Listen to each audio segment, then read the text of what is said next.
Ever since January's massive earthquake devastated Haiti, health officials have warned of the dangers of cholera. In a country where public sanitation infrastructure is poor to non-existent and clean drinking water is often hard to come by, more than 3,000 cholera cases and more than 250 deaths have been reported in recent weeks, mostly north of Port-au-Prince.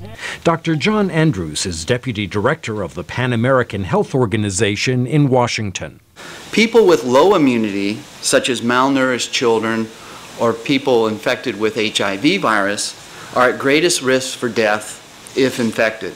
Across the Atlantic, heavy rains are blamed for more than 1,500 cholera deaths in Nigeria so far this year, including the brother of this man. We were at his house and he was telling us he was feeling ill. We gave him salt water. The next day, he was admitted to the hospital. 2 days later, he was dead. The past year has also seen cholera outbreaks in Zimbabwe, Pakistan, India, and Bangladesh.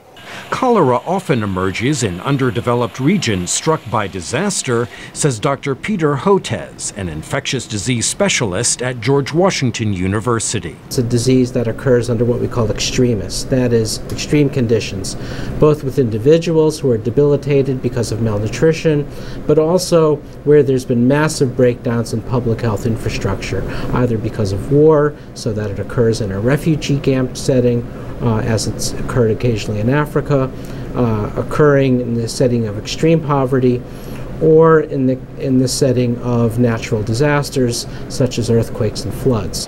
Cholera is easily treatable with saline solutions, intravenous fluids, and antibiotics, but time is of the essence. Absent swift medical attention, death can come in a matter of hours. The Vibrio cholera bacillus produces a toxin, and this, which is unlike a lot of other bacteria, and this toxin has the ability to poison cells in such a way that you can no longer absorb water from your gastrointestinal tract. In fact, you start secreting massive volumes of water.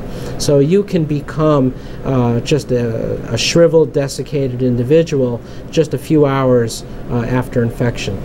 Not everyone who contracts cholera falls ill. Some show no symptoms, but nonetheless can spread bacteria in the surrounding environment. Water purification, hand washing, and proper waste disposal are recommended to prevent and contain cholera. Haiti's cholera outbreak is its first in decades. Health experts say the epidemic already shows signs of ebbing and will likely continue to do so.